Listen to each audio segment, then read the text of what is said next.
Okay, we got a big rain last night, and I guess the ground is a little more saturated than it was because our pond filled up. This is suboptimal working conditions today because it was clean up the trash day. But we'll make do. Let's go see if it leaked inside. Okay. There's a little leak, but I know where that comes from. That's not a big deal. There's a missing cover on an old plumbing stack. Actually, I have a pie pan over it, and it looks like it's deteriorated. So that's an easy fix. But I'm disturbed. I found another one here, which is tiny, but it's coming from the flat roof, which has already been replaced. I don't know if you can see that, it's grainy. But that's a big problem. But the mystery leak we had before is not here.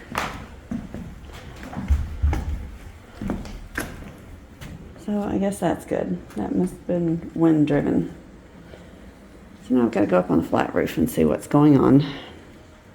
I think I know where the leak comes from. These 4x4s are for the AC, and they're not installed correctly. They drilled through and screwed them into the decking, and they should actually have straps on them and something called a pitch pot, where the screw goes through a little pan and it's filled with tar. So those need to be taken up and patched. And actually this is all temporary. We're going to redo this roof with a modern TPO roof and completely redo the chimney and the flashing and put a cricket on that. So this was a stopgap repair. So we need to do some additional patching on it until we get the funds to do it properly.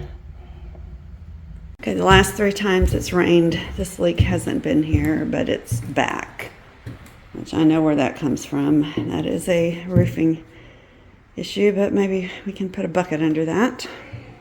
I'm standing out in the rain because I wanted to show you something. Remember, we had to replace all of the lintels above the windows in the basement or the ground floor and the first floor, but the second floor, everything is okay, and the floor joist ends in the attic rooms are okay. So you can see why. Look at the overhang on the roof and the water pattern on the wall. For the most part, even in a heavy rain, those areas don't get wet because they're protected. So that's why we're not having to replace anything up on that second floor or the floor joist in the attic. So we're thankful for little favors.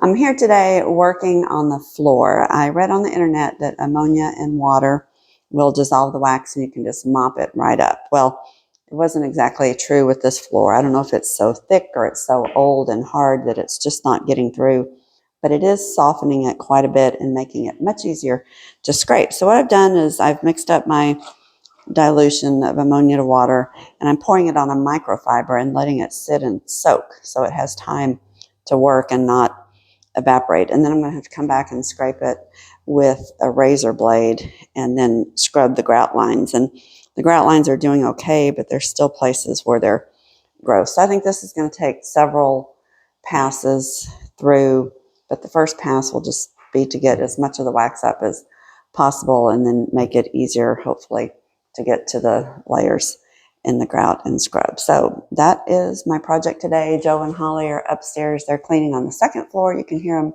stomping around up there. And my husband is here, so you might hear a swear word or two in the background. He took pity on us, and he's here putting lights on the second floor because our October the 13th, Friday the 13th event is at night in the dark. So we need lights for people to be safe. And we'd only put them on the first floor because we're not really here at night. So that's what's going on today. It is very wet and rainy, which makes the road noise even louder. I don't know how well this video is going to come up, but I've got a project I have to work on. It's a safety project, and remember, safety first. We're going to have a lot of people in the house on that Friday the 13th event, and normally we have everyone go in the back door so that they don't walk through this messed up front area. Well, that's a problem because we're not going to have 2 or 3 people in the house at a time. We might have 20 or 30 or more, and we need to make sure we have clear ways to exit the house. So we need this door open and a flat, stable pathway for people to walk. And we have plywood over part of it, but it gets wonky and it tilts when people stand on it. And we've got this big hump in the brick right here that won't let us lay anything flat. So one thing I was pondering is, could I just use this one arch to make a pathway and then block this off so people don't walk here, maybe close this door, but have a lane, if you will. So the first thing I'm going to do is take everything off and get my level and check and see if there's a way to build that up and get some strong plywood on there and make it flat from this front step.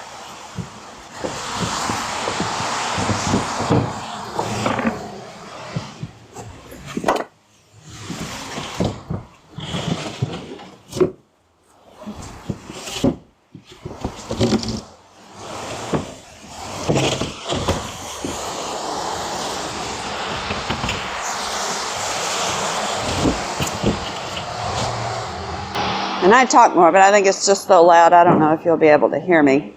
You can see that it's this arch that's really bad. And look, this plywood split, so that's not even strong.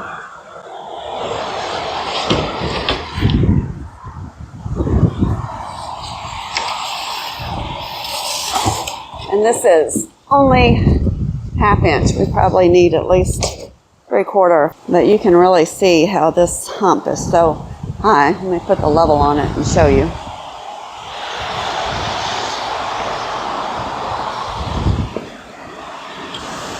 Look how high that is compared to this one. It's probably a good 4 inches taller. So my thought was to go from this edge to here with the plywood, get it level, and again, block that off so nobody walks on it. But I need to clear out all these bricks. And my husband's here today, so we've got the truck, so if we need to go buy some good plywood, I have a way to haul it and get it here. So it's a good day to do this. Plus, if he gets the lighting done, he might help me. But lighting is first and foremost today. And I'd rather have some wood supports instead of the brick so that I can actually screw the plywood down so it doesn't shift. But we have a lot of scrap 2x4 from when Oscar built that wall in the basement that I can probably use. So I'm just going to play around with this a little bit and see what happens. I'm going to try a 4-inch on top of the railroad try first, going over to the side and see how level that is. Ooh, and actually that's almost dead level. At least on this end. I bet it's not over there.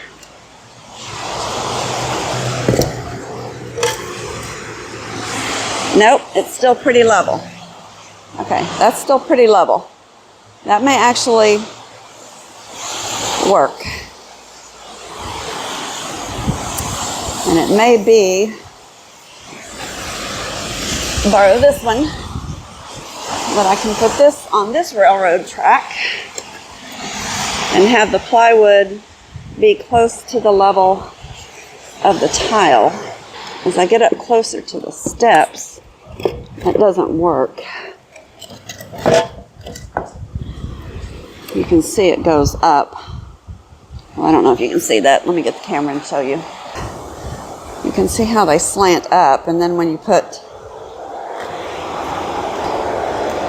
plywood on that, then it's going to be even higher and be a big gap.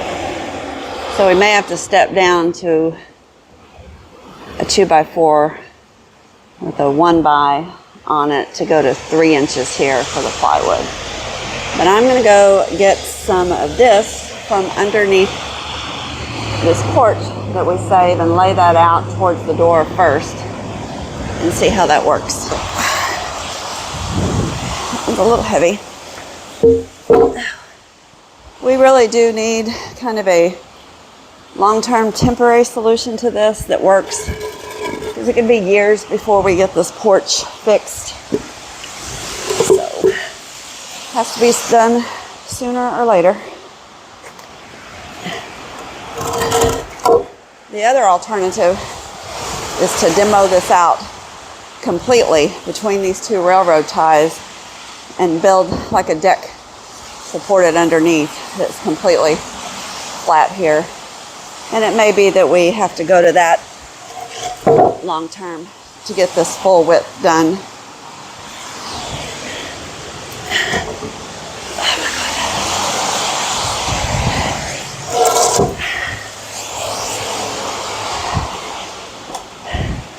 All right, lizard. I wouldn't go in there if I were you.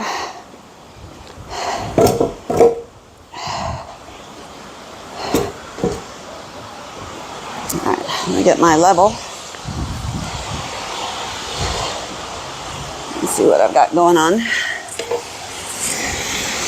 Okay, that is almost dead level across there. So, I think that will work. Let me try the first sheet of plywood.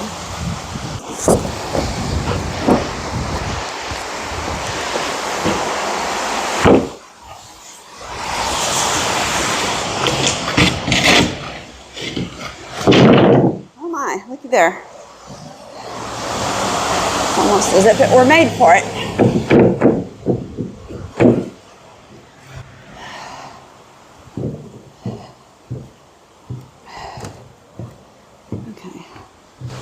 Springy. I think I need a thicker piece of plywood.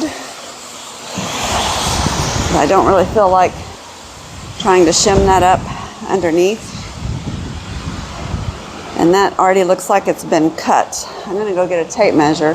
I think actually a true 4-foot piece would do even better. Like, is there a... I don't know why they don't put inches on the levels and make it multi-purpose. Let me go find the tape. Okay, found my tape measure. So let's see what we've got. That's cut at 44 inches. 4 feet doesn't get me much further. I think I'd really get the level again.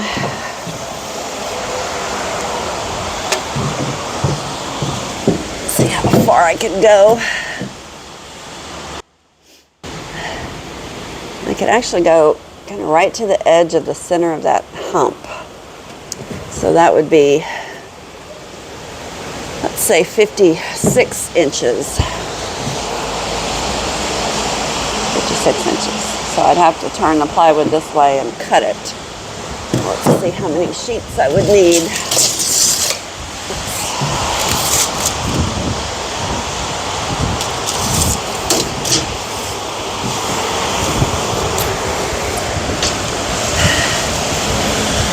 Oh, 11 feet, so I would need 3 sheets. I could even actually notch it here and scoot it over the concrete here. Just a little bit. Okay, I'm gonna go see if I can borrow the truck and head down to Home Depot. It is suboptimal weather to be doing this, but the truck is here today. I thought I was going to have it for 2 days, but that didn't work out because my husband drove down to do the electrical. So he's going to take the truck back. So even though it's sprinkling a little bit, I've got to load up and I have to take his ropes out because if I lose them, I'm in big trouble. And he doesn't like me to get the truck dirty. So I have this weird roll of fabric that's partially rotted, but I'm going to roll it out like a bed liner because I have a lot of brick and concrete debris to load up, and this will just make it easier to sweep out.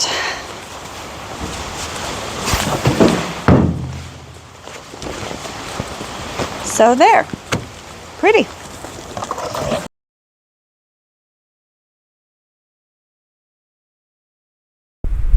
I tried adding some nice music so you could watch me loading this trash on fast forward, and YouTube keeps flagging me for adding a license, and every time it does, it stops uploading the video. So I just give up. I may have my nephew do some original music for me to play in the future. He's quite a musician.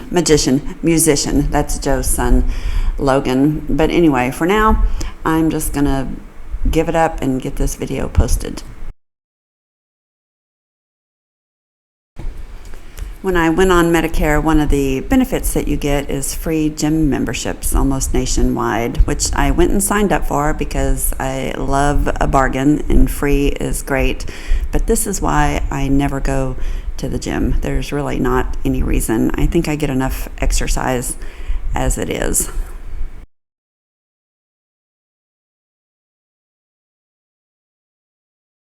The worst thing about getting loaded for the dump is that it's kind of like the laws of gravity. What goes up must come down. What goes in the truck has to come out of the truck. And you're already tired.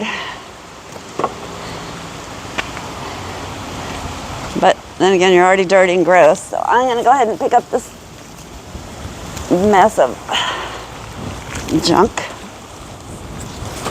Ew. All that was growing on the floor of the garage out of that well where they used to dump oil. So apparently oil didn't hurt these plants. That's pretty good. I gotta go get my hard hat and my vest. Gotta go to City Hall and get a water bill so I can dump for free, hopefully. Probably need to go get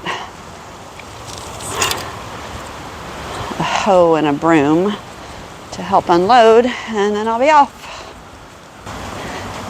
All right, I have my rake and my broom, my purse, my vest, and thanks to our YouTube fan Mila, I have a brand new, beautiful, yellow, gorgeous hard hat to go to the dump since I have misplaced my other one. Thank you very much.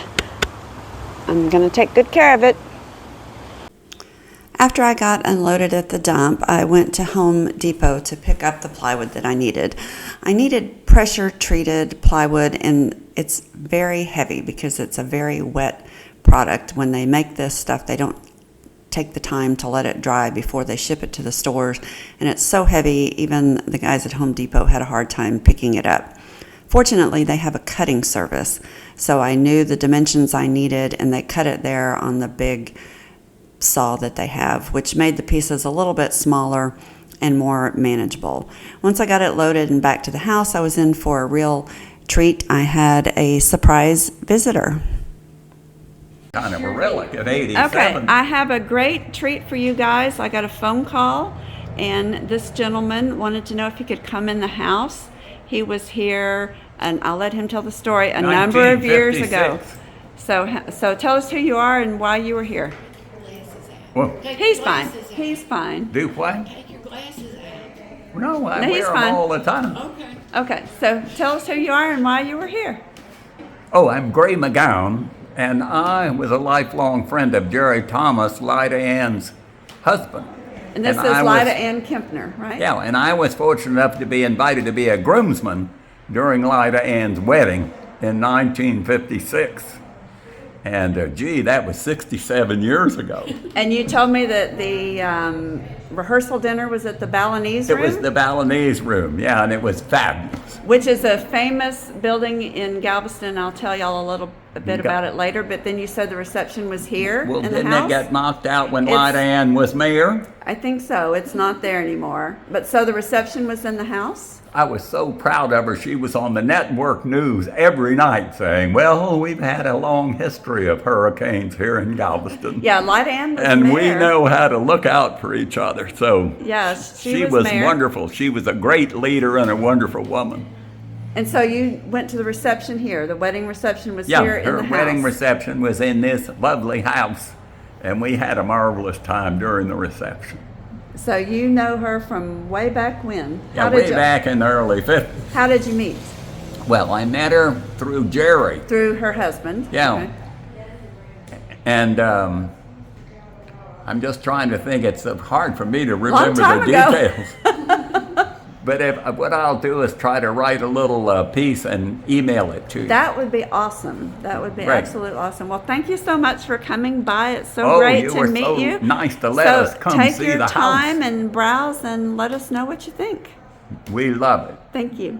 My husband came yesterday, day before, I don't even remember anymore, and did lights on the second floor, but we still need a few lights outside. So this just came in last night from Amazon. I'm going to mount it on our temporary electric pole out there because there's a plug, but this was not a plug-in fixture, so I just bought an extension cord and cut the end of it off.